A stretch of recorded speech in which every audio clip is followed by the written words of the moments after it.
कम घर होते हैं जिन घरों में अगर पति धर्मात्मा है तो पत्नी धर्मात्मा हो, पत्नी धर्मात्मा हो तो पति धर्मात्मा हो।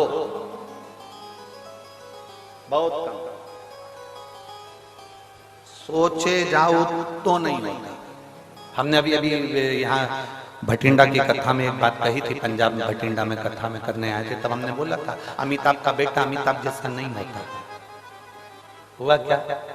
जम के बोलो। सचिन तेंदुलकर का बेटा सचिन तेंदुलकर जैसा नहीं हो सकता। हुआ क्या? जम के बोलो जरा। नहीं। एक अच्छे से अच्छा मुख्यमंत्री हो, प्रधानमंत्री हो, मिनिस्टर हो, कहीं का भी मंत्री हो, तो उसका बेटा उसके जैसा नहीं हो ही नहीं सकता।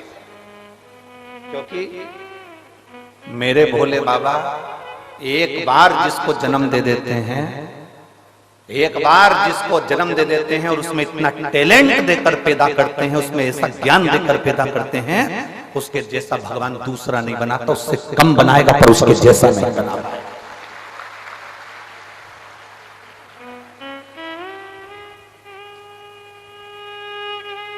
अमिताभ के पास में, अमिताभ बच्चन जी के पास में जो टैलेंट होगा उनके बच्चे के पास में नहीं हो पाएगा। सचिन तेंदुलकर के पास में जो टैलेंट होगा वो उनके बच्चे के पास में नहीं हो पाएगा।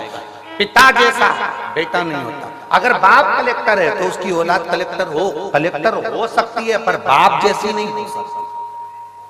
मिनिस्टर का बेटा मिनिस्टर बन सकता है पर उसके पिताजी जैसा नहीं बन सकता। कठिन है। एक शिक्षक का बेटा शिक्षक बन सकता है पर उसके जैसा नहीं बन सकता उसके पिताजी। सास अपने 4 बेटों की शादी कर दे, 4 बहुओं को लिया, पर सास सोचे कि तेरी जैसी आ जाए तो नहीं आ सकती, तू ओल्ड इज गोल्ड है। कहा तेरे जैसा? तेरे बराबर कोई नहीं आ सकता। तो तुम अपने से क्यों किसी को होड़ कर रहे हो?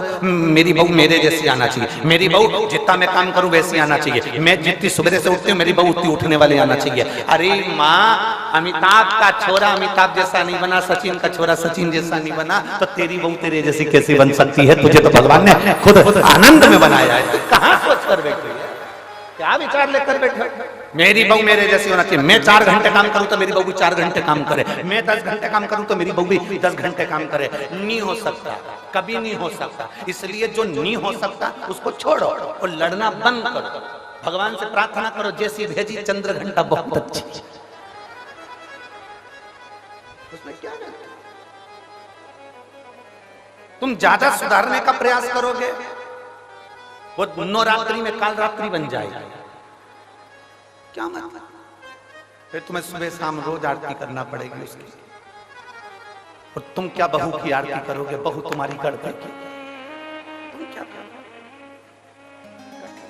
बहुत। इसलिए हमें किसी के जैसा नहीं बनना। शिव महापुराण की कथा कहती है, देवादिदेव महादेव का चरित्र कहता है तुम्हें किसी के जैसे नहीं बनना। अपने अंदर भगवान ने जिस जिसको जन्म दिया पृथ्वी पर, भगवान शंकर जिसको पैदा करते हैं उसको कुछ ना कुछ हुनर देकर पैदा करते हैं। आपके अंदर कोई ना कोई हुनर जरूर है। आप किसी के जैसे मत बनो, अपने हुनर को अपनी मेहनत से प्रकट करो। दुनिया तुम्हारे जैसा बनना चाहेगी ये पक्का। पर माताएं पीछे पकड़ के बैठती है, उनको देख ले उनके जैसे बन जा, उनको देख ले उनके जैसे बन जा, तेरी मौसी के छोरे को देख ले मौसी के छोरे जैसा बन जा, बुआ के छोरे को देख ले बुआ के छोरे जैसा बन जा। अब तुम बुआ के छोरे जैसे बनाने में लगे हो और महादेव को रोज 1 लोटा वो जल चढ़ा रहा है, और महादेव सोच कर बैठे हैं कि बुआ के छोरे जैसा मत बनना, बुआ के छोरे से भी उज्जवल बनाकर बताऊंगा तेरे को, बस तेरी मेहनत करना, तेरा कर्म करना, तेरी लगन लगा कर बैठना, तेरी मेहनत करते रहना, तुझे उससे भी उज्जवल बनाकर छोड़ूंगा मैं, तो चिंता मत कर। और तुम लगी हो उसके जैसा बन जा, उसके जैसा बन जा। रोज सास अपनी बहू को ज्ञान देती रहती है, उनकी बहू कितनी अच्छी, उनकी बहू कितनी अच्छी। सास को एक बात समझ लेना चाहिए, दूर के ढोल सुहावने। एक बार उस बहू के पाले तो पड़, उसको लेके एक बार बद्रीनाथ घूमने चले जा, मालूम पड़ जाएगा पेंटिंग पेंटिंग की दुकान 4 दिन तक निकले ना। हमें लग रहा है अच्छी है।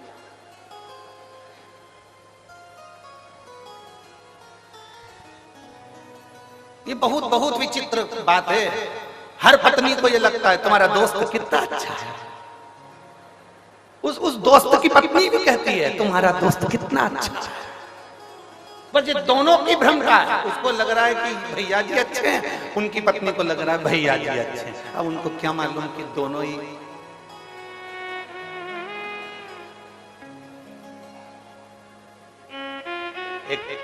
क्या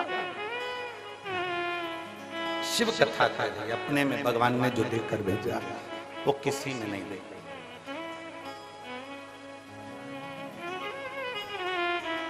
और दया की ना हो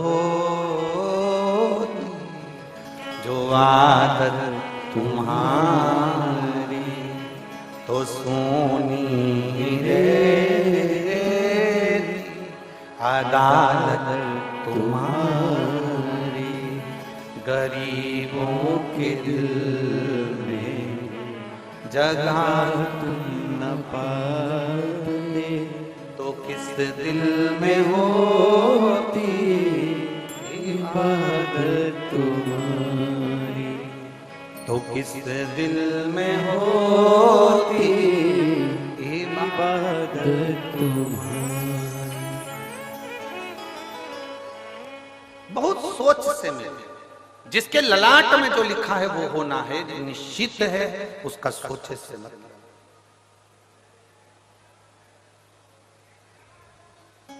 यहाँ जितनी माताएं बैठी हैं ना, अपने बेटे के लिए अच्छे से अच्छी बहू ढूंढने का प्रयास करती हैं, बेटी के लिए अच्छे से अच्छा दामाद ढूंढने का प्रयास करती हैं। जितनी बेटे, ऐसी कोई माता नहीं होगी जो रोज भगवान के मंदिर में जाके अपनी बहू के लिए छोरा नहीं मांगती होगी, पोता नहीं मांगती होगी। कोई नहीं कहता कि पोती दे दे, पर भगवान ने जो सोच कर रखा है वो देता है तुम्हारे सोचे से। वो कहते हैं भोले बाबा अमर वरदान दे दो, भोले बाबा अमर वरदान दे दो, जैसी बेटी है वैसा दामाद दे दो, जैसी बेटी है वैसा दामाद दे दो। बेटी हमारी है राधा के जैसी, बेटी हमारी है राधा के जैसी, कान्हा के जैसा, कान्हा के जैसा दामाद दे दो, जैसी बेटी है वैसा दामाद दे दो। भोले बाबा अमर वरदान दे दो, जैसी बेटी है वैसा दामाद दे दो। बेटी हमारी है लक्ष्मी के जैसी, बेटी हमारी है लक्ष्मी के जैसी, नारायण जैसा दामाद दे दो, नारायण जैसा दामाद दे दो, जैसी बेटी है वैसा दामाद दे दो, जैसी बेटी है वैसा दामाद दे दो। भोले बाबा अमर वरदान दे दो, भोले बाबा सदा वरदान दे दो, जैसी बेटी है वैसी। बेटी हमारी है गोरा के जैसी, बेटी हमारी है गोरा के जैसी, आप जैसा ही हमको दामाद दे दो, आप जैसा ही हमको दामाद दे दो, जैसी बेटी है वैसी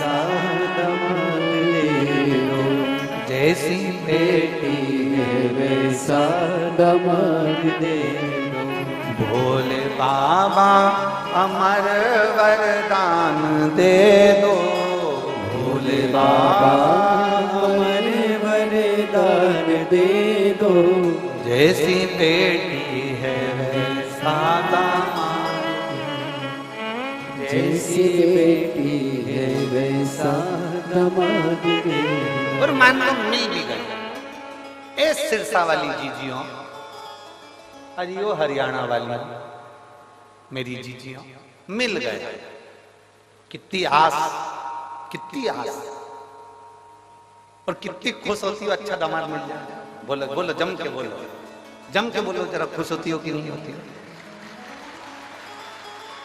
ऐसा दामाद मिला, भगवान की कृपा है। पड़ोसन से जाके के ये सब दामाद मिला, मेरी बेटी को रोज घुमाने ले जाता।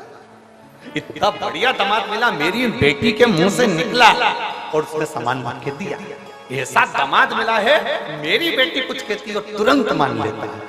ऐसा दामाद मिला है, मेरी बेटी को हर 2-4 महीने में मायके लेकर आता है। ऐसा दामाद मिला। अब जैसा तुमने मांगा था ऐसा दामाद दे दो, तुम्हारी बेटी को वैसा पति मिल गया। जैसा तुमने मांगा था उसी तरह तुम्हारी बहू की मां ने भी ऐसा ही मांगा था।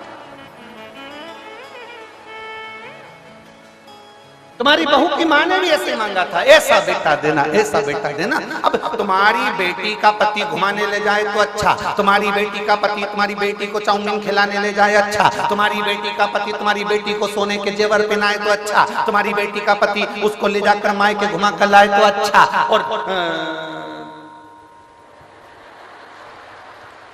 अब क्या बोलो, तुम सब समझदार हो, बोलो बोलो। और तुम्हारा बेटा अगर तुम्हारी बहू को घुमाने ले जाए तो बेकार, वो तो जोरू का गुलाम हो गया। दामाद ले जा रहे तो अच्छा, दामाद खिला रहे तो अच्छा, दामाद पढ़ा रहे तो अच्छा, दामाद सोने की रकम दिलाए तो अच्छा। मेरा दामाद जैसा कोई नहीं, मेरे बेटी का पति इतना बढ़िया, मेरी बेटी का पति अच्छा बढ़िया। तो आप भी अपने बेटे से कहो, बेटा जैसे तेरे जीजा, जैसे तेरे दामाद बेटी का सम्मान करते हैं, तू मेरी बहू का सम्मान कर। तो लगना चाहिए सामने वालों को कि दामाद अच्छा। दूर के ढोल, बस बस दिक्कत ही तो यही है सिरसा वाली जीजियों। दिक्कत सबसे बड़ी यही आ रही है, बड़ी यही तो पड़ी है, दिक्कत यही है सबसे बड़ी।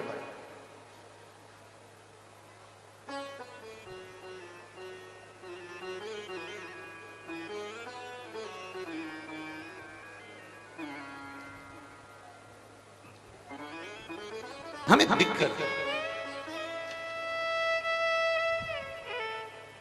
शिव कथा कर रहे हैं। विश्वानर मुनि की धर्म पत्नी भगवान की भक्त थी। शिव जी की आराधना करना, भगवान शंकर की भक्ति करना।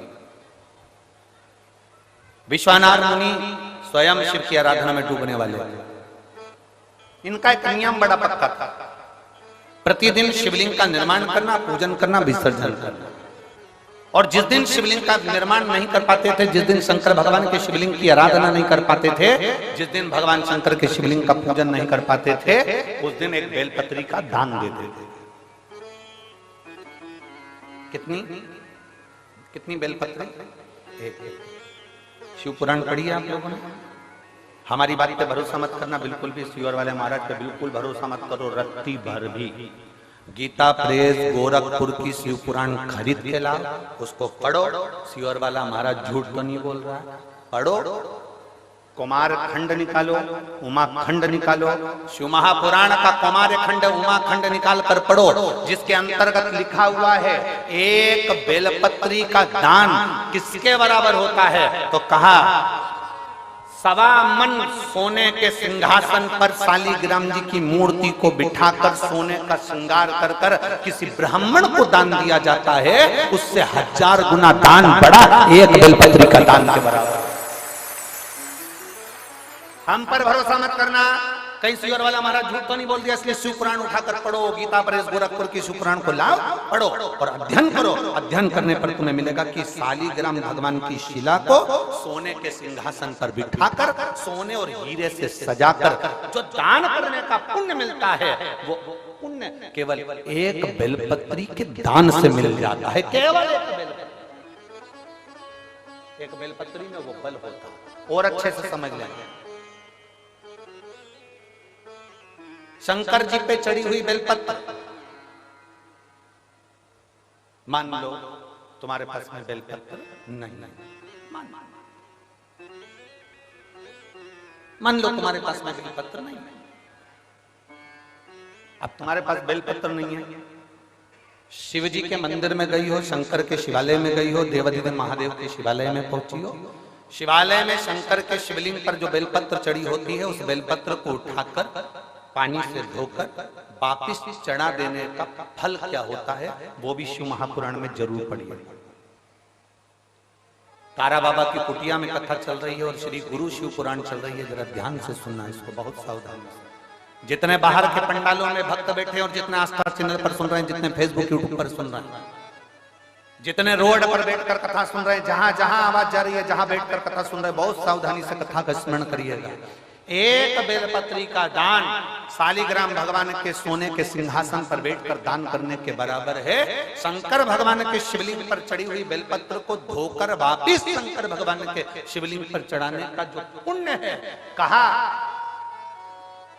भारत की भूमि पर 26,000 जो पवित्र नदियां बनी हैं, उन नदियों में आप स्नान कर कर आएंगे और चारों धामों का दर्शन, 12 ज्योतिर्लिंग का दर्शन, आप सारी सप्तपुरियों का दर्शन कर कर आएंगे। उसका जो पुण्य फल होगा, एक बेलपत्री को शंकर पर से उठाकर मिलाकर वापिस शंकर को चढ़ाने का ये फल हमें तुरंत प्राप्त हो जाता है। केवल एक बेलपत्री को उठाकर धोकर चढ़ा देंगे, ये फल प्राप्त होगा।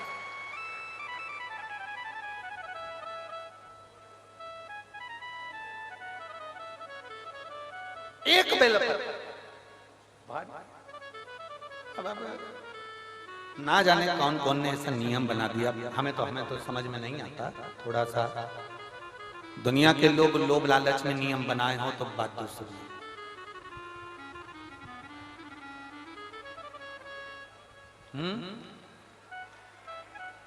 पीछे आवाज नहीं जा रही है, पीछे की आवाज खोलिए, पीछे की।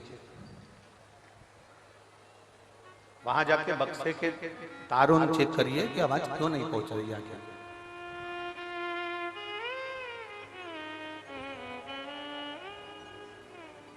ना जाने कौन कौन ऐसा नियम बना दिया, हमारे पुराण में नहीं है। फिर निवेदन करेंगे, बहुत सावधानी से सुनिएगा कथा। लोगों को थोड़ा बुरा लग सकता है हमारी कथा, तो वो तो लगता रहता है, उसमें स्मरण ना करें। किसी पुराण के अंदर यह नहीं लिखा कि चांदी की बेलपत्र बनाकर भगवान शंकर को समर्पित करो। ठीक है, समझ में आ रही है ना बात?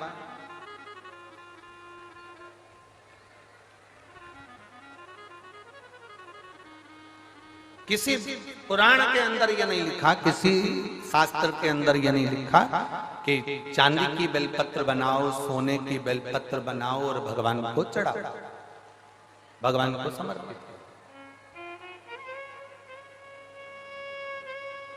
ये हमारे यहां कहीं कहीं कहीं हमारी पुराणों में नहीं लिखा गया, कहीं पर।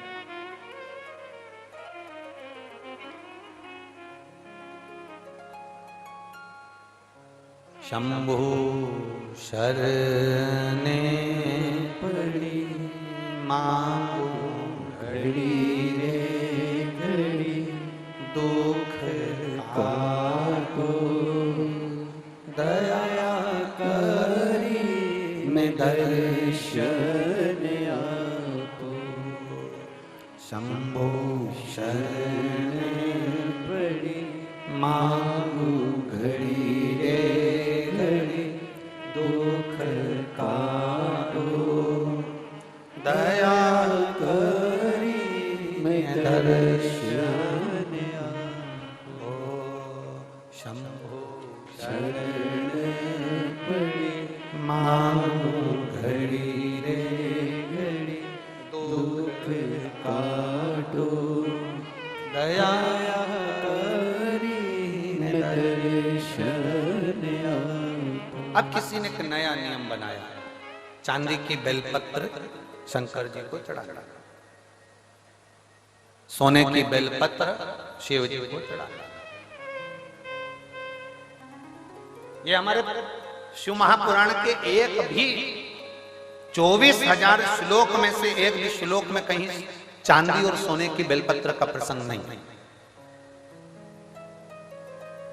किसी को जरूरत पड़ने लगी होगी चांदी की बेलपत्र की तो उसने चढ़वा दी होगी, किसी को सोने की बेलपत्र की जरूरत पड़ी होगी तो उसने चढ़ा दी।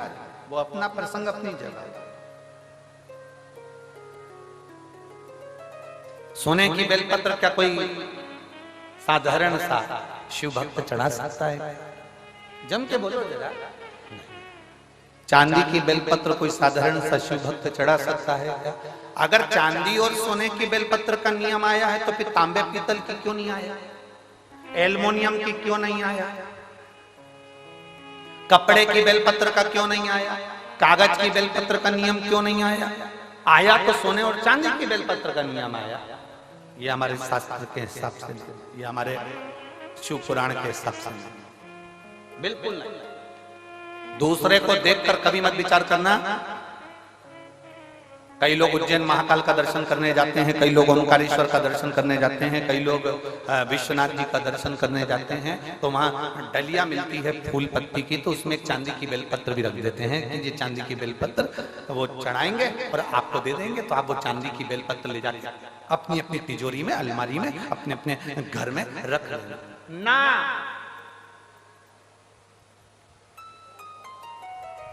शिव जी पे चढ़ी हुई बेलपत्र को कॉपी में रख लो, किताब में रख लो, और याद रखना बेलपत्री का 1000 टुकड़ा भी हो जाए, 1000 पत्ती के बारीक बारीक टुकड़े भी हो जाए, और वहां से लाने में तुम्हारे हाथ में केवल एक जरा सी तिनका मात्र पत्ती भी तुम्हारे हाथ में अगर बची है घर लाते हुए, तो समझ लेना वो सोने की बेलपत्र से भी बढ़कर है। उसकी कीमत कठिन, उसको कीमत को आंकना कठिन है, कीमत आंकना कठिन है।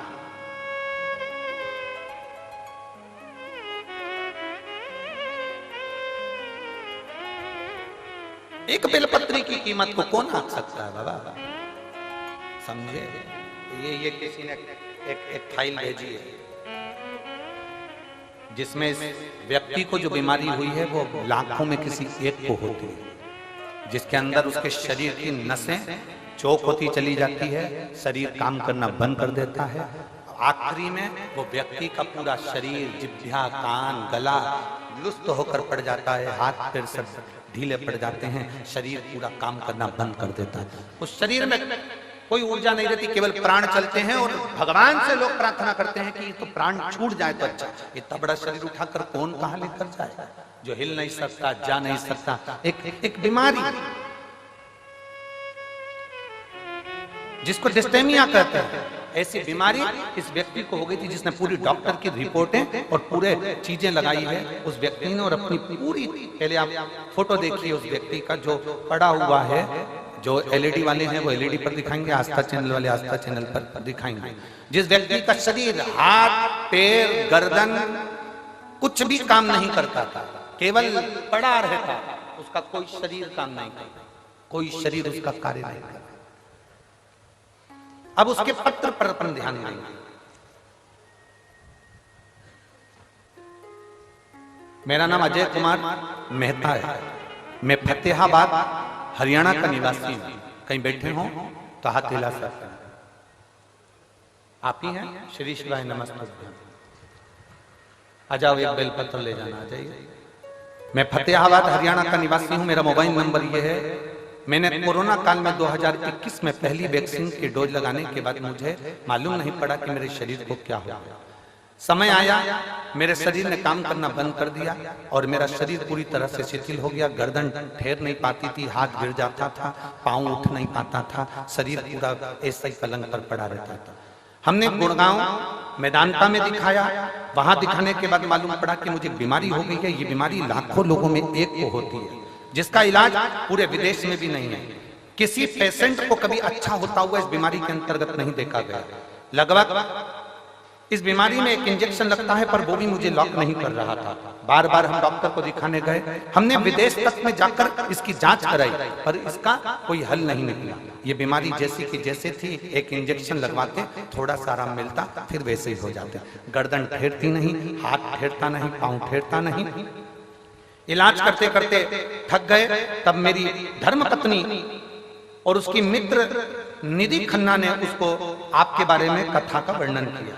तब मेरी पत्नी ने कथा को सुनना प्रारंभ करा और शिव महापुराण की कथा आस्था चैनल पर सुनी। आप कहते हो आसन लगाकर कथा सुनने का फल क्या होता है, मैं बताता हूं। जिस पांव और हाथ से मैं काम नहीं कर पाता था, जिस गर्दन को मैं उठा नहीं सकता था, आज बाबा की कृपा से मुझे ठीक होने में केवल शिव की कृपा थी। डॉक्टरों ने कह दिया था इस बीमारी का कोई हल नहीं है, कोई इलाज नहीं है। हम कई बार विदेशों पर गए, पर कोई हल नहीं निकला। तब आखिरी में पशुपतिनाथ का व्रत शिव जी पे चढ़ाया गया, 1 लोटा जल और 1 बेलपत्र ने ऐसा कमाल करा कि डॉक्टर को जब फोन लगाते थे तो डॉक्टर सोचते थे कि ये इंजेक्शन लगवाने आएगा। हमने दूसरी बार डॉक्टर को फोन लगाकर कहा, डॉक्टर साहब ने पूछा क्या हुआ, तबीयत ज्यादा तो नहीं हो गई? तब हमने कहा अब हम पूरी तरह से ठीक हो गए हैं। कैसे? आश्चर्य की बात है, डॉक्टर भी आश्चर्य में था विदेश का, जिसने कहा कि ये हो ही नहीं सकता, ये बीमारी कभी ठीक नहीं हो सकती। तो डॉक्टर भी आश्चर्य में पड़ गया जब हम चलने फिरने लगे और अपनी गर्दन भी ठेरने लगी। हम बाबा की कृपा से ठीक हैं, हमारा फोटो भी लगा रहे हैं और हम कथा के मंडप में भी आए। आइए, श्री शिवाय नमस्ते।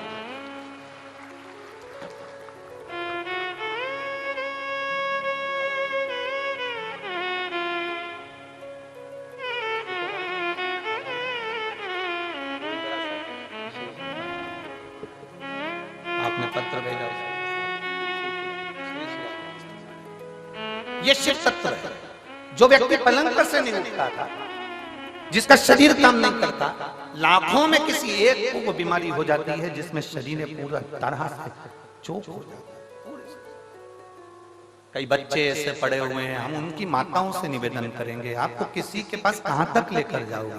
डॉक्टर को दिखाओ, जांचें कराओ, डॉक्टर बोले वो दवाई खिलाओ, एक्सरसाइज कराओ, सब कुछ डॉक्टर के हिसाब से करो, पर एक बेलपत्र और एक शिवजी पर चढ़ा हुआ जल कुंदकेश्वर महादेव के नाम से जरूर खाना प्रारंभ करो। मेरा देवाधिदेव महादेव साथ जरूर निश्चित।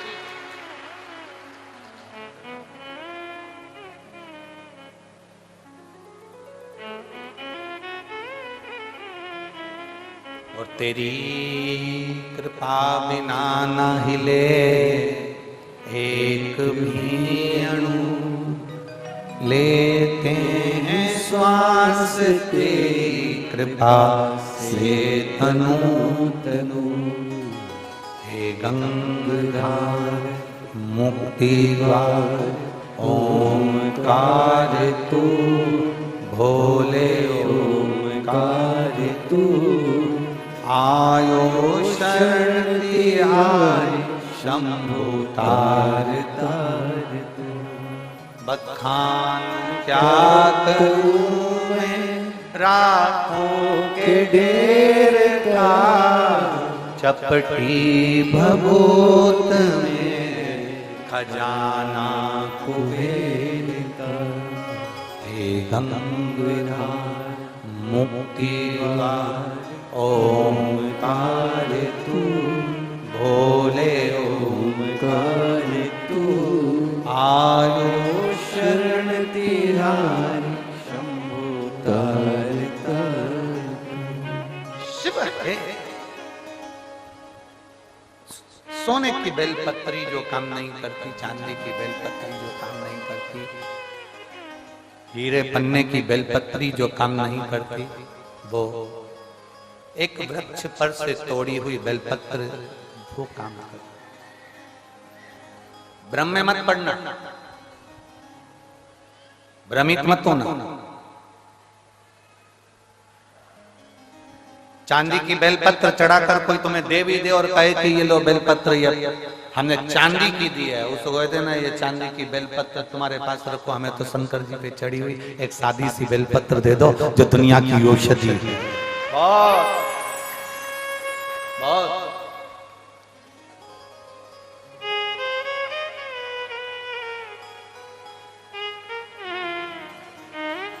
समझना कठिन है। ये शंकर की कथा नहीं है। ये आप लोगों को लग रहा होगा कि तारा बाबा की कुटिया में शिव महापुराण की कथा चल रही है। ये शिव पुराण की कथा नहीं है। ये तारा बाबा जी ने 7 दिन संपूर्ण विश्ववासियों के लिए एक शिविर लगाया है। जो आ गया वो अपने जीवन की सारी खुशियां बटोर कर तारा बाबा की कुटिया से ले गए। शिविर आप धारण करो उसको, आप समझो क्यों उसका स्मरण इतना प्रबल है, क्यों शंकर की कथा का रसतत्व इतना प्रबल होता है, क्यों शिव भक्ति का रसतत्व इतना प्रबल होता है।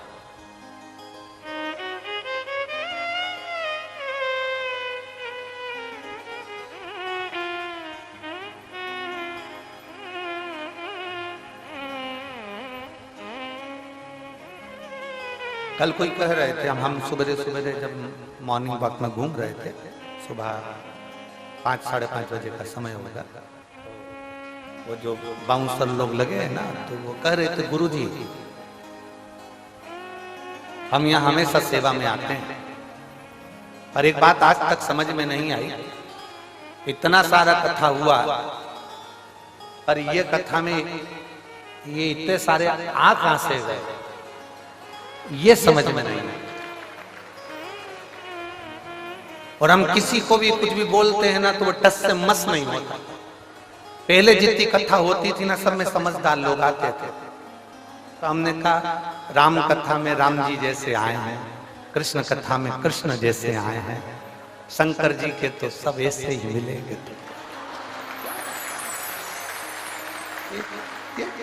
हटने को तैयार नहीं होते। गुरु जी शिव पुराण में ऐसा क्या है? हमने कहा तुम भले 7 दिन की सेवा में लगे हो, पर 3 महीने के अंदर तुम्हें मालूम पड़ेगा कि शिव महापुराण में है क्या। हम नहीं बोल कर जाएंगे कि इसमें है क्या। तारा बाबा जी ने यह कथा करवाई है, तारा बाबा जी इस कथा को करवा रहे हैं। हम जजमान का नाम, आयोजक के नाम में भले इनका नाम ले देते, पर आयोजक वही है जो अंदर बैठे हैं, आयोजक वही। तारा बाबा जी कथा करवा रहे हैं, तारा बाबा जी सुन रहे हैं, तारा बाबा जी बचवा रहे हैं, कोई दूसरा नहीं। शिव को पहचानना कठिन, बहुत कठिन। जैसे पत्नी पति को नहीं पहचान पाती, पूरी जिंदगी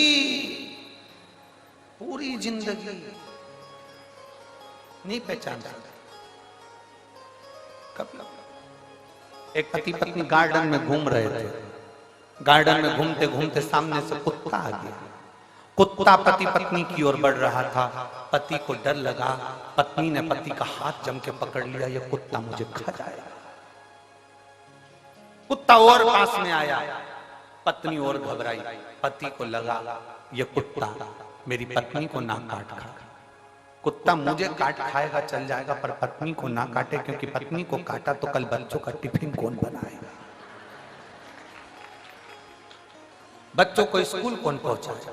कुत्ता मुझे काट खाए पर पत्नी को ना काटे। कुत्ता और आगे बढ़ा, पति घबरा गया, पति घबराया कहीं कुत्ता मेरी पत्नी को ना काट ले, तो पति ने तुरंत पत्नी को अपनी गोदी में उठा लिया। तुरंत पत्नी को गोदी में उठाया, कुत्ता भाग गया। कुत्ता भागा, इसने पत्नी को नीचे उतारा, पत्नी चिल्ला के दौड़ी, तुम्हारे जैसा बेवकूफ आदमी कहीं नहीं देखा। दुनिया के लोग कुत्ते को भगाने के लिए पत्थर उठाते, तुमने मुझे उठा लिया। कौन समझाए तो समझाए कोई। अरे ओ बावरी, उसने तेरे को इसलिए उठाया था कि तुझे ना काटे, पर तुझे लगा कि वो मार देंगे। समझ कोई सबसे कठिन काम है, बहुत कठिन, कुछ नहीं कठिन।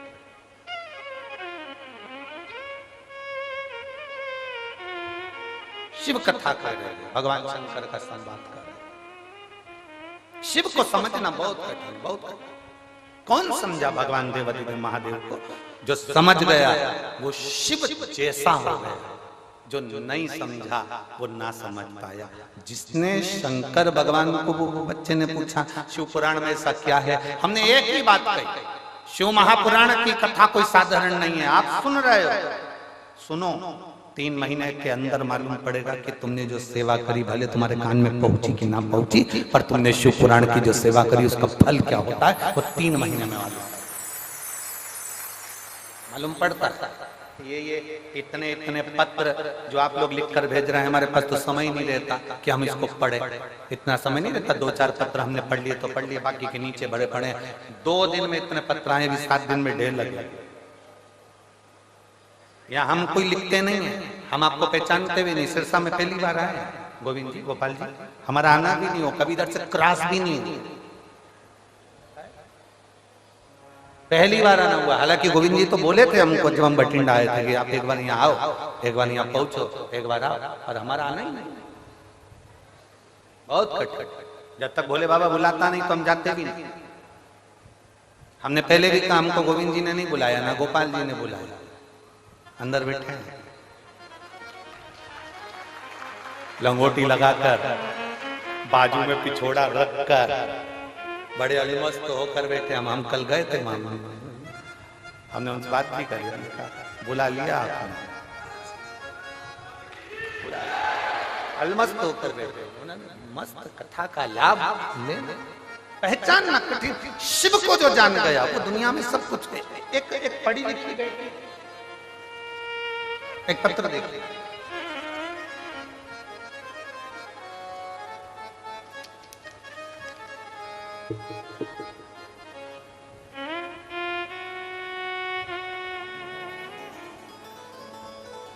मेरा नाम कौशल्या और मेरे पति का नाम महेंद्र कुमार है। गांव केलनिया, ठीक बोला है? हाँ, तुम समझ जाना, ठीक है, बाकी के तो जाने दो। आप ही हैं? हाथ हिला दो एक बार। श्री शिवाय नमस्ते। गांव केलनिया, सिरसा की रहने वाली हूँ गुरुजी। मेरे बाबा महादेव की कृपा में 14 साल से हरियाणा पुलिस में सरकारी नौकरी कर रही हूँ। हरियाणा पुलिस में मैं 14 साल से सरकारी नौकरी कर रही हूँ गुरुदेव। हंसी खुशी की जिंदगी जी रही थी। एक दिन अचानक 19 दिसंबर 2022 को मेरे पति महेंद्र कुमार का एक्सीडेंट हो गया और सर में इतनी ज्यादा चोट पहुंच गई कि डॉक्टर ने हाथ में केस लेने को मना कर दिया। बहुत मुश्किल था, डॉक्टर के हिसाब से ये जा चुके थे, ऐसा उन्होंने बोल दिया। पति के सर का ऑपरेशन हुआ, फिर भी सर की राइट साइड की हड्डी निकाल दी गई और हड्डी निकालने के बाद डॉक्टर साहब ने उनकी जान बचाने का प्रयास किया। साफ साफ डॉक्टर ने कह दिया कि हम प्रयास कर रहे हैं पर भरोसा नहीं है कि बचेगा ना बचेगा। कुछ देर बाद सांस भी चलेगी कि नहीं चलेगी इसका कोई भरोसा नहीं। शायद मेरे देव अधिदेव महादेव ने, क्या वर्णन करूं गुरुदेव, डर गए, घबरा गए। तब डॉक्टर से कहा कि आप अपना काम करो, मेरा महादेव बचाएगा जरूर, ये निश्चित है। और शिव जी की ऐसी कृपा हुई कि बाबा देवादिदेव महादेव का स्मरण करा, श्री शिवाय नमस्तुभ्यम का जाप किया। एक बेलपत्र लाकर शंकर जी का मंदिर जो हॉस्पिटल के पास में था उसमें से उठाकर ऑपरेशन के लिए ले जाते समय उनके साइड में रखकर भेज दिया। मैं बाबा का क्या गुणगान करूं गुरुदेव, जो डॉक्टरों ने कह दिया था कि भरोसा रत्ती भर भी नहीं है कि बचेगा कि ना बचेगा, पर मेरे बाबा ने जान बचा ली और मैं बाबा को यहाँ नमन करने के लिए आया। गुरुदेव 22 दिन तक कोमा में पड़े रहे। शिवलिंग का जल जाकर उनको चढ़ाती रही, देती रही और बाबा की कृपा से फिर उन्होंने आंखें खोली। और गुरुदेव बाबा की मैं क्या गुणगान करूं। डॉक्टर ने कहा था इनकी याददाश्त कभी नहीं आई, क्योंकि याददाश्त निकल गई। गुरुदेव बाबा की कृपा किसको कहते हैं? शिव जी पे चढ़े हुए जल का महत्व तो डॉक्टर भी जान गया। जिस डॉक्टर ने ऑपरेशन करा था, जो करे थे याददाश्त नहीं रहेगी, वो भी जान गए। ये कभी चल नहीं पाएंगे, पलंग पर रहेंगे, ये डॉक्टर के शब्द थे। व्हील चेयर से नीचे नहीं उतर पाएंगे, ये डॉक्टर के शब्द थे। आज मेरे पति धीरे धीरे कर कर पूरे चलते भी हैं और उनकी याददाश्त भी बनी हुई है और बाबा की कृपा से वो सब अच्छे हो गए। मैं बाबा को नमन करने आया। एक बार हाथ हिला देते हैं, श्री शिवाय नमस्तुभ्यम। शिव तत्व एक बेलपत्र ले जाओ। शिव की भक्ति अविरल भरती है। शंकर शंकर है, ओघड़ी ओघड़ी है, शंभु शंभु है। और खाली ना जाता कोई दर से तुम्हारे, खाली न जाता कोई दर से तुम्हारे। मैं भी खड़ी हूँ नंगी बाहें पसारे, अपने हृदय से लगा लगा लो, गिरी जा रही हूँ उठा लो, उठा लो।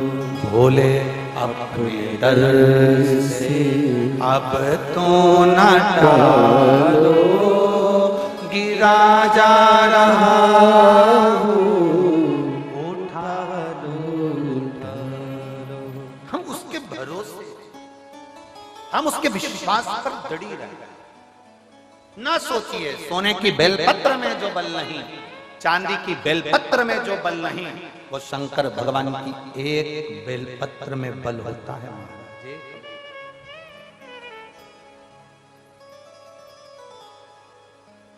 इस व्यासपीठ ने बाल्यावस्था से शिव महापुराण की कथा करी। इस व्यासपीठ ने ये देखा है, गोपाल जी, ये व्यासपीठ की बेलपत्र का हमने प्रमाण देखा है कि कोई 7 दिन की कथा में भी, 5 दिन की कथा में भी अगर कोई व्हील चेयर पर भी बैठकर कथा सुनता है और एक बेलपत्र भी अगर बाबा की खाता है, इस पोथी की, इस पुराण की एक बेलपत्र भी कथा चल रही और उसने खाई है, 3 दिन में वो कथा के पंडाल में भी खड़ा मिलता है। हमने इस व्यासपीठ से देखा। हम सोने की बेलपत्र को नहीं जानते, हम चांदी की बेलपत्र को, हम हीरे की बेलपत्र को नहीं जानते, पर हम इस बेलपत्र को जानते हैं जो बेलपत्र शुरू से वेद पुराण शास्त्र वर्णन करते आए हैं। जिस बेलपत्र के नीचे लक्ष्मी झाड़ू लगाती है, जिस बेलपत्र के नीचे स्वयं ब्रह्मा, भगवान नारायण और 33 कोटि देवता बैठकर शंकर की आराधना करते हैं, वो बेलपत्र साधारण नहीं।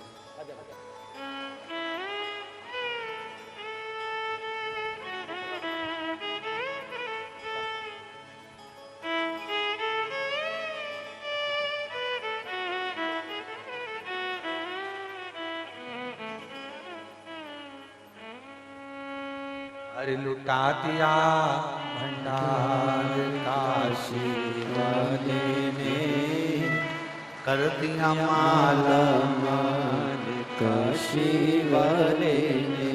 ओ लुटा दिया, लुटा दिया, लुटा दिया, लुटा दिया, लुटा दिया, लुटा दिया, लुटा दिया, लुटा दिया।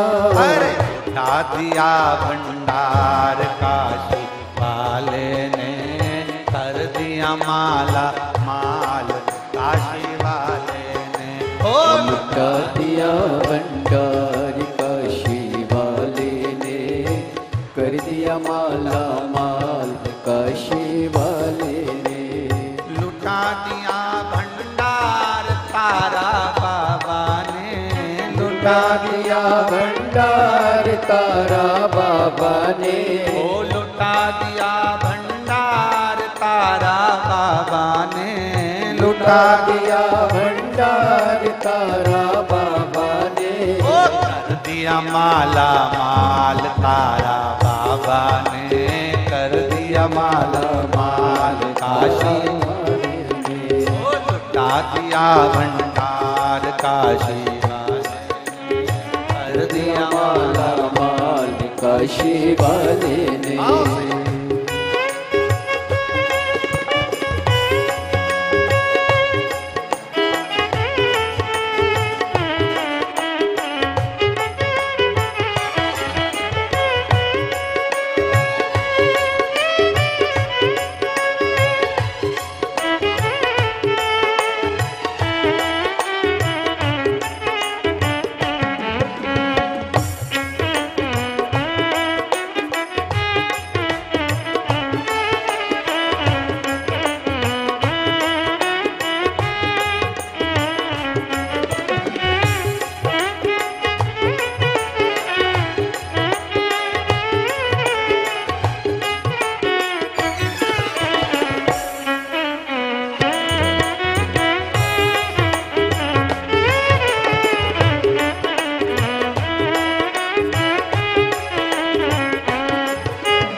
जो जैसी भावना लाया वैसा ही वो फल पाया।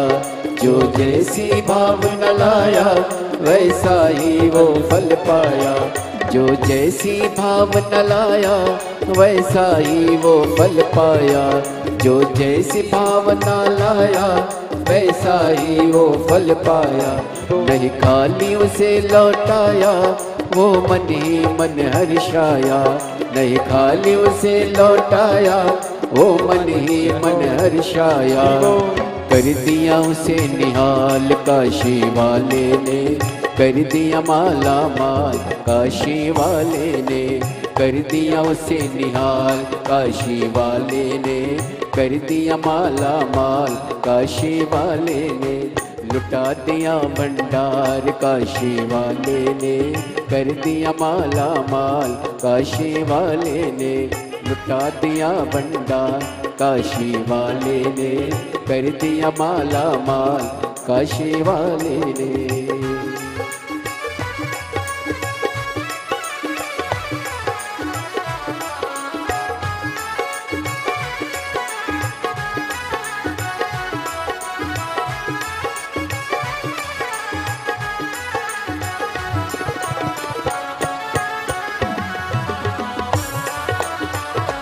शंभू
जो लगन लगाया सच्ची है उसकी नाव नटकी।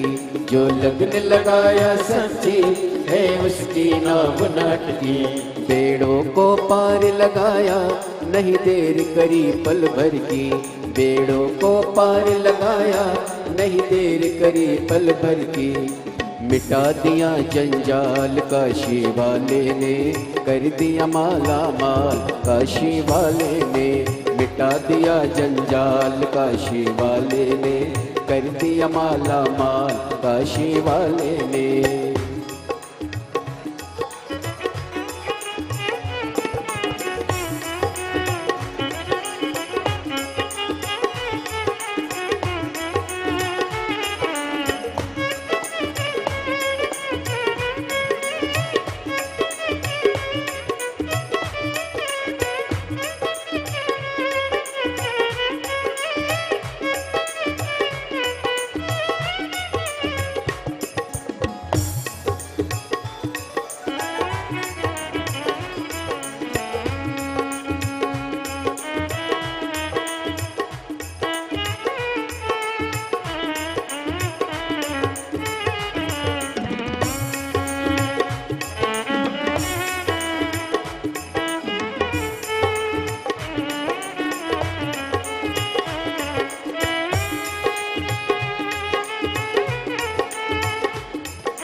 चरणों की किया जो सेवा वो पाया मिस्री मेवा।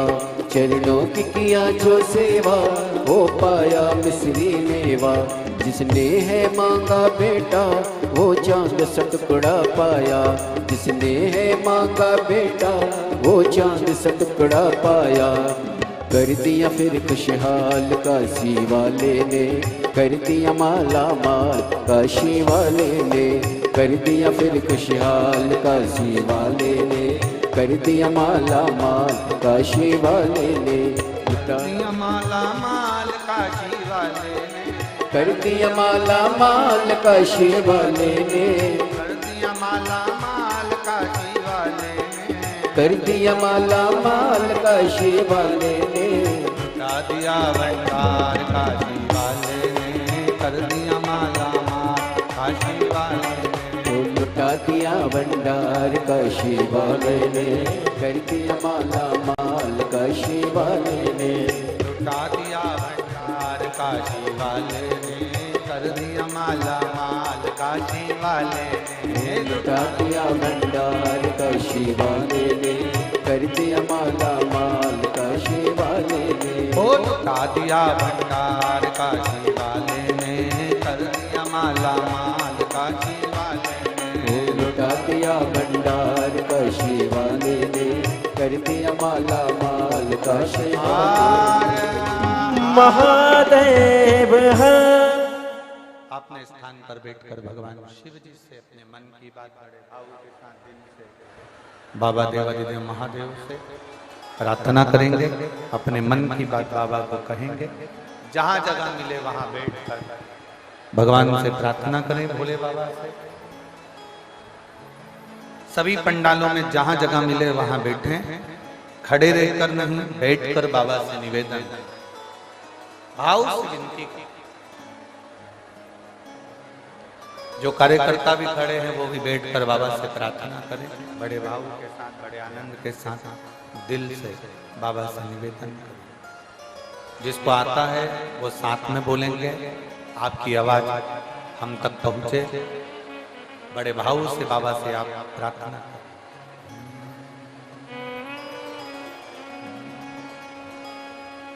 श्री शिवाय नमस्तु। श्री शिवाय नमस्तु। श्री शिवाय नमस्तु। श्री शिवाय नमस्तु।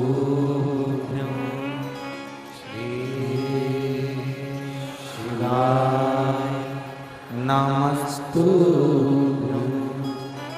भोला सब दुख काटो हमारा, ओ भोला सब दुख काटो हमारा। शिव शंकर जपो तेरी माला,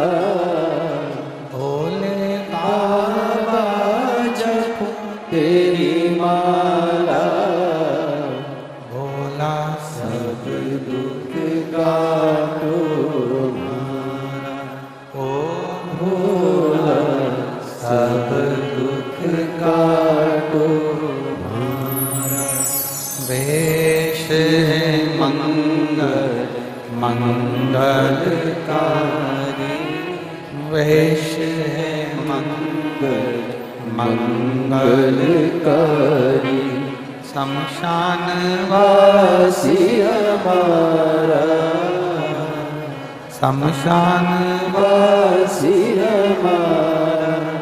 ओ भोला सब दुख काटो हमारा, ओ भोला सब दुख काटो। भगवान शिव की कथा कर रही है, देवादिदेव महादेव का संवाद करता है, शिव महापुराण की कथा करता है। शिव चरित्र का। कहीं सोना की बेलपत्र, चांदी की बेलपत्र की मूलता नहीं, मूल है बेलपत्र। यदि शिव जी के मंदिर में चढ़ाने के लिए आपके पास में बेलपत्र ना भी होना, शिव जी की उठाकर धोकर वापिस शंकर को चढ़ा होना। सारे तीर्थों में जो दर्शन का फल होता है, सारे तीर्थों की नदियों में जो स्नान का फल होता है, सप्तपुरियों के जो दर्शन का दान का फल होता है, वो फल एक बेलपत्र को धोकर शिव को चढ़ा देने पर प्राप्त हो जाता है। वो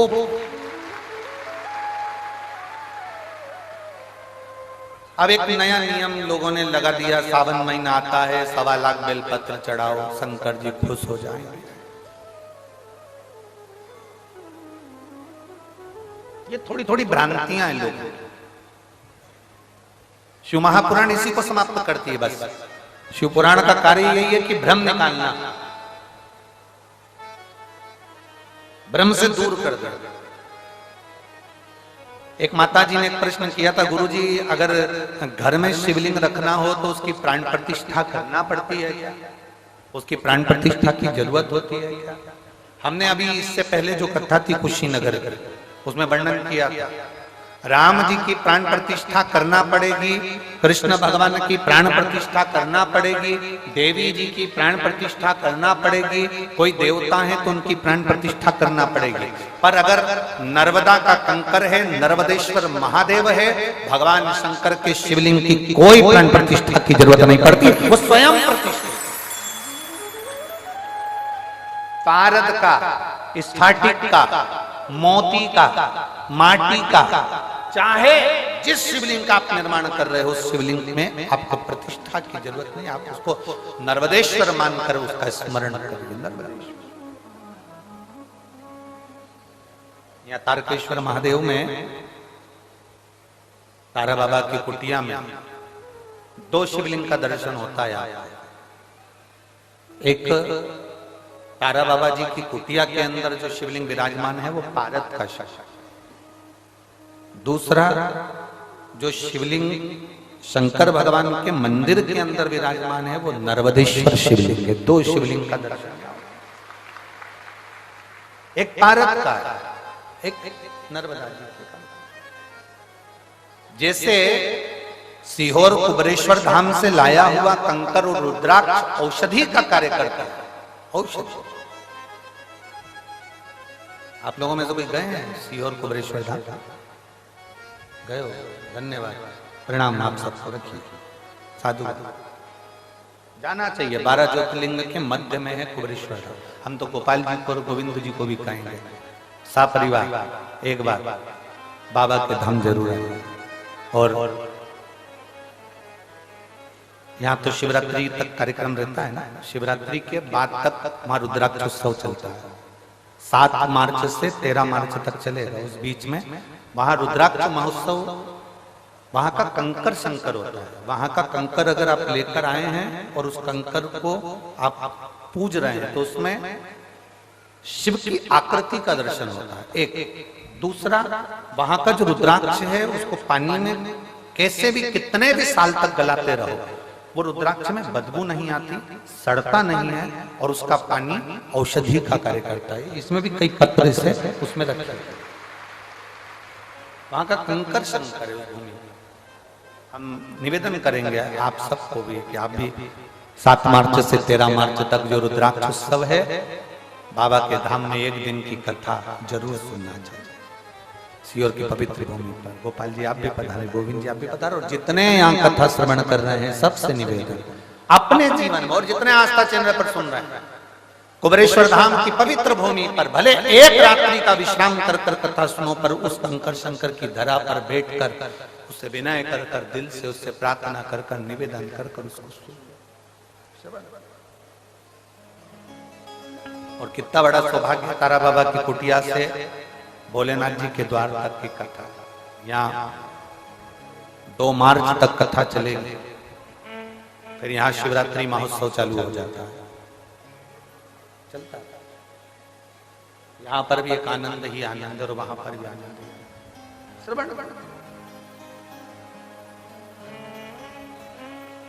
जो सीहोर के नजदीक के हैं, जो सीहोर के पवित्र भूमि के नजदीक के, हम उनसे तो कहेंगे कि तुमको मौका नहीं लगता, साल भर इंतजार करते हैं वो लोग, क्योंकि कथाएं सब दूर दूर होती है, सीहोर के आसपास के भक्तों को सुनने को नहीं मिलती। छोड़ना नहीं, कुबेरेश्वर धाम की पवित्र भूमि पर बैठकर बाबा की कथा का रस तत्व ग्रहण करो। बेलपत्र को पहचानो। किसी के कहने पर यह नहीं कि उसने कह दिया कि 1.25 लाख बेलपत्र चढ़ाओ तो हम 1.25 लाख चढ़ा रहे हैं। किसी ने कह दिया 1.25 लाख बेलपत्र लाने से पहले मेरा एक निवेदन है। जो 1.25 लाख बेलपत्र चढ़ाने का संकल्प लेते हैं उनसे निवेदन है, क्या आपने 1.25 लाख वृक्ष लगाए बेलपत्र के, तब तो आप चढ़ाने के हकदार हो गए। मालूम पड़े बेलपत्र तोड़ कर लिया और समर्पित कर दिया तो उसका सुख नहीं है। 1.25 लाख आज तारा बाबा की कुटिया में इतने सारे पेड़ लगाए गए, पौधे लगाए गए, वृक्षारोपण किया गया, कोई आया उसको तोड़ दे, उसको उखाड़ कर ले जाए, अच्छा लगेगा क्या अपने को? नहीं। तुमने लगाया कितना, तुमने दिया कितना, तुमने करा कितना? बाबा की कुटिया में आकर तुमने कभी एक वृक्ष लगाया? बाबा की कुटिया में आकर तुमने कभी बेल वृक्ष लगाया? बाबा की कुटिया में आकर तुमने कभी बेल का वृक्ष का आनंद पाया?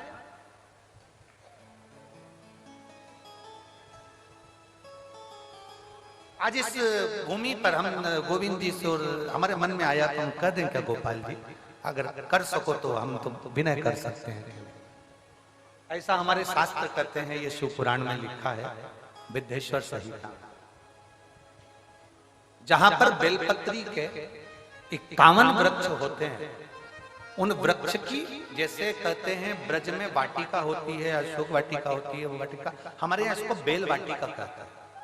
कहते हैं उस 51 वृक्ष की वाटिका में कोई बैठकर अगर एक बार भी अपने दिल की बात भगवान शंकर से कह देता है ना, तो उसको भोलेनाथ को 51 वृक्ष के संकल्प को पूरा करने के लिए 3 दिन के अंदर उसे पूरा करना ही पड़ता है। हमारा इतना सा निवेदन है गोविंद जी से और गोपाल जी से कि तारा बाबा की कुटिया में एक बेल वृक्ष की वाटिका होना चाहिए। ये हमारा केवल एक निवेदन है, और तारा बाबा ही ये निवेदन आप लोगों को आज्ञा दे रहे हो तो हम तो ये कहेंगे कि आपके पास में जगह है तो कहीं 51 वृक्ष बेलपत्री के ऐसे लगाए जाएं, जिसके नीचे एक भाव के साथ बैठकर लोग अपनी माला का स्मरण करें, एक बार बाबा से विनती करें और बाबा उसको स्वीकार करे। ऐसे हमारा हम तो निवेदन कर सकते हैं। ये बाबा कृपा का गोविंद जी, इसको बाबा की आज्ञा मानकर करिएगा, तारा बाबा की, इसको गोपाल जी बहुत कम मात्रा में कहीं कहीं बेल का वाटिका होती है, बेल वाटिका बहुत कम होती है। उसका कारण एक होता है, सबसे बड़ा कारण हम बता भी देते हैं। उसका कारण एक होता है, 4 बेलपत्री के वृक्ष आपने लगाए हैं, बड़े भी हो गए, आप बेलपत्री के वृक्ष के नीचे आराधना करने बैठोगे, धीरे धीरे आपकी तप साधना के कारण बस बेलपत्री का वृक्ष सूखने लगता है। अनुभव करना, आप अगर शिव पुराण की कथा सुन रहे हो तो आपने अनुभव करा होगा, आपके मोहल्ले में, आपके नगर में, आपके क्षेत्र में बेलपत्री के जो वृक्ष होंगे, आप अगर उसकी आराधना करना चालू करोगे, पूजन करना चालू करोगे, उसकी आराधना करना चालू करोगे, तो धीरे धीरे वो बेलपत्री का वृक्ष आपके ताप को हरता है, आपके पाप को हरता है। उसके कारण बस बेलपत्री का वृक्ष धीरे धीरे सूख जाता है। लोग कहते गुरुजी हमने तो बेलपत्री का वृक्ष हमारे यहाँ हरा भरा था, सूख गया। उसका कारण क्या? उसका केवल एक कारण है कि वो व्यक्ति के ताप को हरता है, व्यक्ति के पाप को। और आपने अनुभव करा है, किसी ने देखा है कि जो बेलपत्री का वृक्ष हरा भरा है और कुछ दिन में वो सूख जाता है। हम पूजन कर रहे थे, आराधना कर रहे थे, क्यों सूखा किसी को नहीं मालूम। उसका कारण केवल एक था कि जो जाता था उसके नीचे बैठकर अपने पाप को हनन करता था, पाप हर लेता था। बेलपत्री का वृक्ष ताप हर लेता था, उसके कष्ट हर लेता था, उसका ताप और पाप जब हरता है। और यही क्रम तुलसी के पौधे में भी होता है।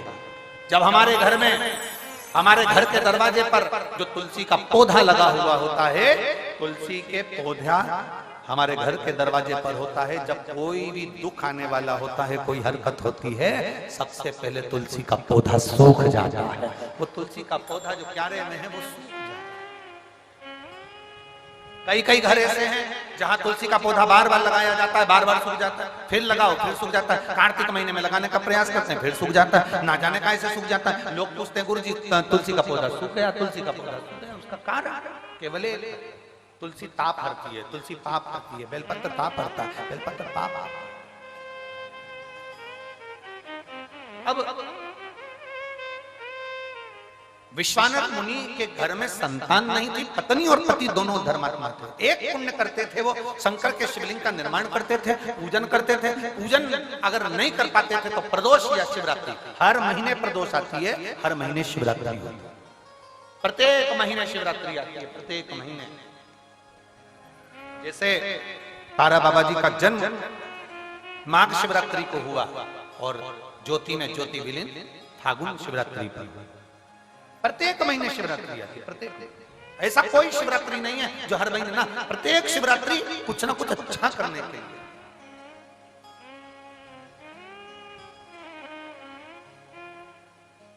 एक बहन ने लिखा, गोविंद जी को हम धन्यवाद देते हैं, गोपाल जी को हम धन्यवाद देते हैं।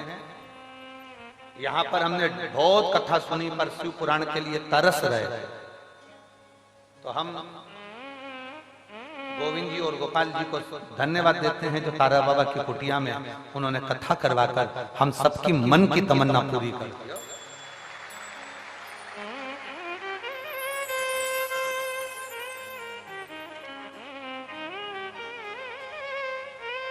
सावित्री देवी गांव चक्का, जिला गांव चक्का, चक्का ही है, गांव चक्का, जिला सिरसा से हूं।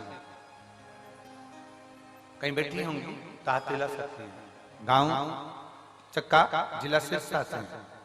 पिछले, अच्छा इधर बैठे हैं, हाथ हिला दो। श्री शिवाय नमस्तुभ्यम।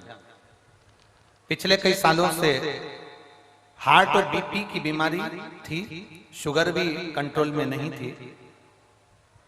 मेरी बेटी मंजू देवी ने कहा कि मम्मी शिव पुराण की कथा टीवी पर आती है तो सुना। मैंने कथा सुनना प्रारंभ करी। हम बीपी की दवाई खाते थे, शुगर की दवाई खाते थे, हार्ट की दवाई खाते थे, कई सालों से चल रही थी, लगभग 4 साल से ज्यादा हो गए, पर वो आराम नहीं लग पा रहा। कथा सुनना प्रारंभ करी, मन करा बेलपत्र को खाना प्रारंभ करा, शिव जी पे चढ़ा हुआ जल पीना प्रारंभ करा और पशुपतिनाथ का व्रत करा। हम बाबा से प्रार्थना करने 2 बार सीहोर धाम भी पहुंचे और बाबा की कृपा ऐसी हुई, वहां का रुद्राक्ष भी लाए, कंकर भी लाए और बेलपत्र का प्रयोग किया। आज बाबा की कृपा से एक भी दवाई खाना नहीं पड़ती। मेरा हार्ट, बीपी और शुगर सब लेवल में है। मैं बाबा को धन्यवाद देने वाला हूं। गुरुदेव, मैं श्री गोपाल जी कांडा जी को और श्री गोविंद जी कांडा जी को धन्यवाद देती हूँ, जिन्होंने हमारे दिल की तमन्ना पूरी कर दी। तारा बाबा की कुटिया में शिव पुराण की कथा करवा, ये शिव तत्व। साधुवाद आपको, एक बार हाथ हिला दो। श्री शिवाय नमस्ते। शिव तत्व है, औघड़ी है शिव।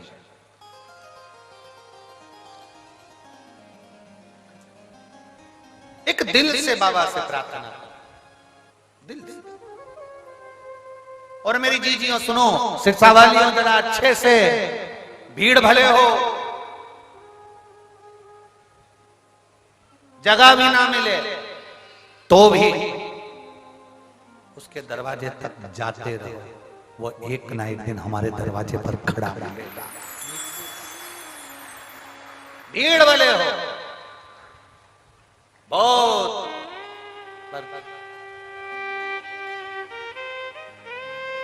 मैंने तेरे ही भरोसे बाबा, तेरे ही भरोसे हवा बिच उड़ती जावांगी बाबा, डोर हथों छड़ी नाम कटी जावांगी। बोले मैं तेरी पत्नी, शंभो मैं तेरी पत्नी, हवा बिच उड़ती जावांगी बाबा, डोर हथों छड़ी नाम कटी जावांगी। भोले मैं तेरी पत्नी। शिव को संतान नहीं थी दोनों के, नियम था प्रदोष शिवरात्रि के दिन अगर अभिषेक ना करवाए, पूजन ना कर पाए तो शंकर जी के मंदिर के द्वार पर जाकर घी का दीप जला, घी का था।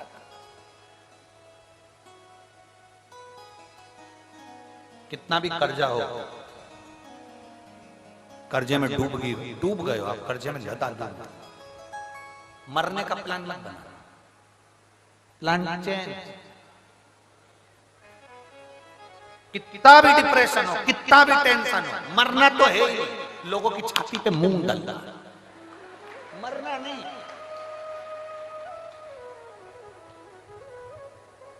काय को मरे? बोलो सही है कि गलत है? तुम्हारे मरने से टेंशन कम हो जाएगा क्या?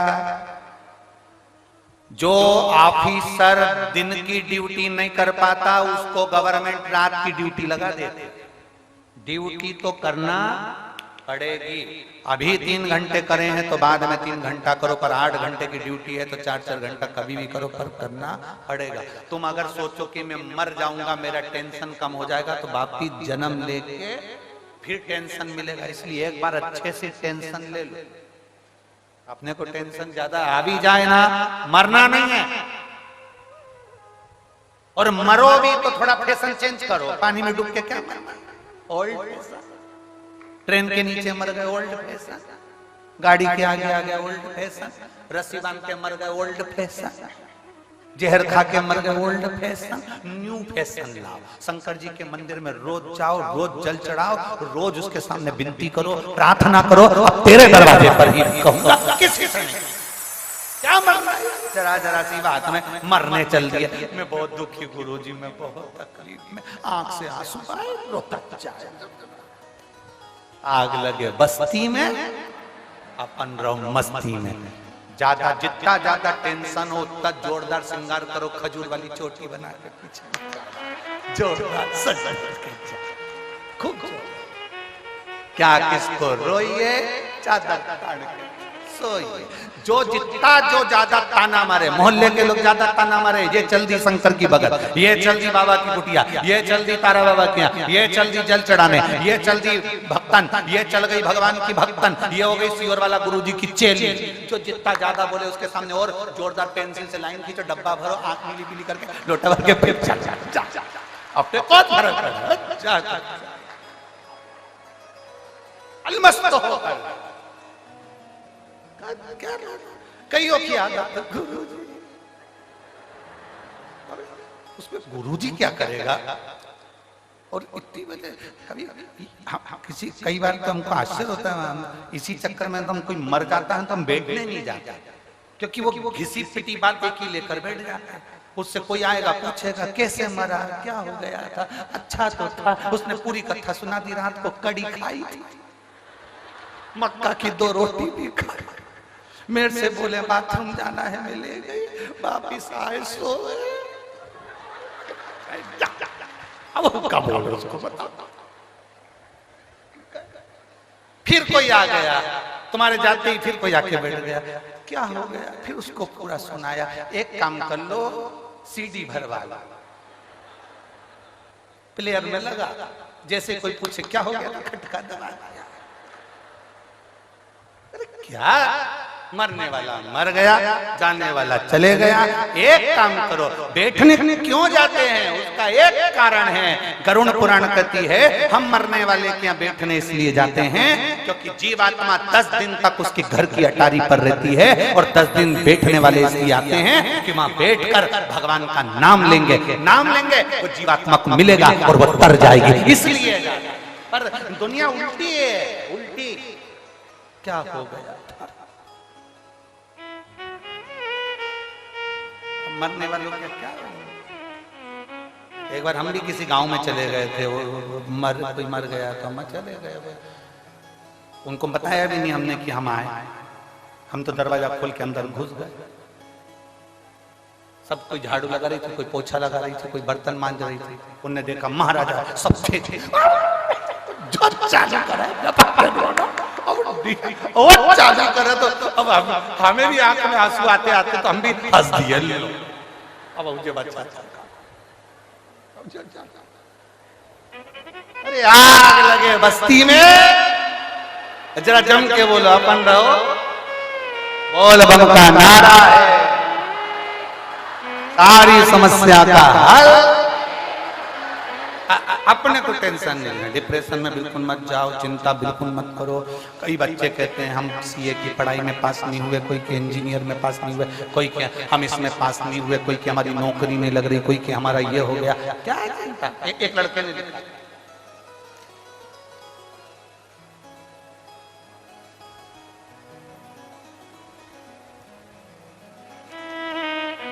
मेरा नाम ज्योति, मैं सदलपुर जिला हिसार की रहने वाली हूँ।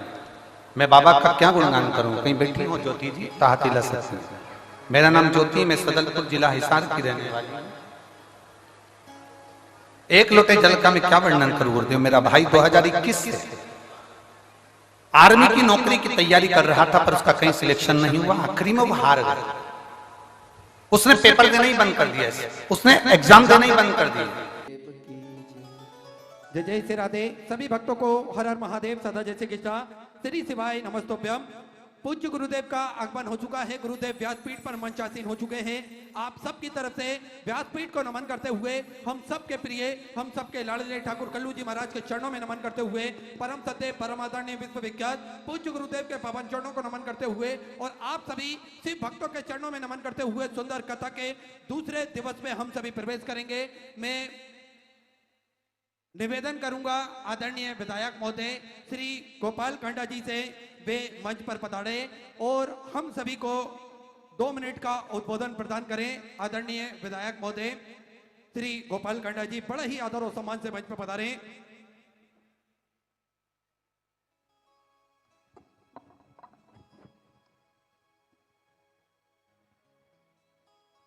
गुरुदेव के चरणों में प्रणाम करते हुए आए हुए सभी भक्तजनों के चरणों में प्रणाम करता हूं। तारकेश्वर धाम, बाबा तारा जी की ये तपस्थली, उनकी तपस्या का ये स्थान, जहां हम बैठ के श्री प्रदीप मिश्रा जी से महाशिव पुराण की, उन्होंने तो कल एक नाम दिया कि गुरु महाशिव पुराण, क्योंकि गुरु की भूमि पर, गुरु की तपस्थली पर ये महाशिव पुराण हो रहा है। तो हम सब सिरसावासी आए हुए सभी संगत, सभी साथी, सभी माँ बहनें भाई, सभी की तरफ से आपके मुखारबिंद से ऐसी ऐसी बातें महाशिव पुराण की और भगवान शिव के बारे में जो विस्तार पूर्वक आपसे हमें सुनने को मिल रहा है, जो आप ये अमृत वर्षा सिरसा और पूरे संसार में चैनल के माध्यम से हो रही है, हम सभी आपको प्रणाम करते हैं। हम सभी की तरफ से आपके चरणों में प्रणाम है। और गुरु जी की इस पावन स्थली पर सभी शांति से और आराम से, क्योंकि पहले ही बहुत लेट हो चुके हैं, तो मैं ज़्यादा वक्त ना लेता हुआ सिर्फ यही कहूँगा कि हम सब कथा शांति से और महाशिव पुराण की इस मंगलमयी कथा को हम सब सुने, ताकि हम सभी का मंगल हो। और हम एक बार पुनः गुरुदेव के, बाबा तारा जी के चरणों में प्रणाम करते हुए यही कहूँगा कि ओम नमः शिवाय, ओम नमः शिवाय, ओम नमः शिवाय, नमस्तुभ्यम नमस्तुभ्यम नमस्तुभ्यम। धन्यवाद आदरणीय विधायक जी, एक बार जोरदार ताली बजाकर स्वागत करें। बड़ा ही सुंदर उद्बोधन हम सभी ने श्रवण करा। और आज कथा के दूसरे दिवस में हम सभी प्रवेश करेंगे। आप सभी को ज्ञात है सिद्धपुर नगरी सीहोर की पावन धरा, जिसमें बाबा कुबेरेश्वर धाम की स्थापना होने जा रही है, जिसके मंदिर का निर्माण कार्य चल रहा है। गौ माता की गौशाला जो कि सुचारू रूप से चल रही है, एक भव्य गौशाला का निर्माण और बड़ी ही तेजी से चल रहा है। साथ में आप सभी को ज्ञात है एक प्राथमिक उपचार केंद्र भी धरा से निशुल्क रूप से वितरण, दवाई गोली भी वितरण की जाती है और निशुल्क रूप से यह प्राथमिक उपचार केंद्र चलाया जाता है। साथ में 2 एम्बुलेंस जो कि प्रतिदिन 24 घंटे भक्तों की सुविधा के लिए उपलब्ध रहती है। साथ में आप सभी को ज्ञात है भोजनशाला जो कि बाबा भोलेनाथ का भोजन भंडारा प्रतिदिन कुबेरेश्वर धाम की पावन धरा से निशुल्क रूप से चलता है। लाखों की संख्या में भक्त, हजारों की संख्या में, सैकड़ों की संख्या में भक्त वहां पहुंचते हैं और भोजन भंडारे का आनंद लेकर अपने जीवन को कृतार्थ करते हैं, आनंद में करते हैं। साथ में आप सभी को ज्ञात है 251 कमरों की एक विशालतम धर्मशाला बनने जा रही है, जिसका निर्माण कार्य तेजी से चल रहा है, प्रगति पर है जिसका निर्माण कार्य। और इस धर्मशाला के अंतर्गत लगभग 12 से 13 हॉल भी बनाए जाएंगे ताकि भक्त बड़े ही आराम से रुक सकते हैं। उस धरा पर बैठ के भी भगवान का भजन कीर्तन कर कर अपने जीवन को कृतार्थ में कर सकते हैं, आनंद में कर सकते हैं। तो ऐसे सारे सेवा के प्रकल्प भी पूज्य गुरुदेव के सानिध्य में चलते हैं। आप भी इन प्रकल्पों से जुड़ सकते हैं और जो भी भक्त अपनी सहयोग राशि मंदिर, गौशाला, वृद्धाश्रम, अन्य क्षेत्र बाबा कुबेरेश्वर धाम हेतु समर्पित करना चाहते हैं, वे टीवी स्क्रीन पर श्री विठला सेवा समिति का अकाउंट नंबर, 2 अकाउंट नंबर चल रहे हैं, एक्सिस बैंक का और सेंट्रल बैंक ऑफ इंडिया का। दोनों में से किसी में भी अपनी सहयोग राशि आप जमा कर कर अपना नाम व्हाट्सएप पर भेज सकते हैं और अपने नाम का अनाउंसमेंट यहां से मंच से करवा सकते हैं। साथ में तारा बाबा की कुटिया के बाहर भी, कथा स्थल के बाहर भी श्री विठला सेवा समिति का एक दान कार्यालय लगा हुआ है। उस दान कार्यालय में भी आप पहुंचकर दान देकर अपने नाम की रसीद आप प्राप्त कर सकते हैं। बाबा कुबेरेश्वर धाम हेतु जो भी भक्त सहयोग राशि समर्पित करना चाहते हैं, वे या तो विगत 7 दिनों के लिए कुबेरेश्वर धाम का जो कार्यालय बना हुआ है उस कार्यालय में अपनी सहयोग राशि जमा कर कर रसीद प्राप्त कर सकते हैं। सुंदर हम सभी कथा के आज दूसरे दिवस में प्रवेश करेंगे और बाबा भोलेनाथ की सुंदर कथा श्रवण कर कर अपने जीवन को कृतार्थ में करेंगे। आइए सीधे व्यासपीठ की शरण में चलते हैं। पूज्य गुरुदेव के सानिध्य में हम सभी कथा का आनंद लेते हुए अपने जीवन को कृतार्थ में करेंगे। जय जय श्री राधे, हर हर महादेव, श्री शिवाय नमस्तुभ्यं।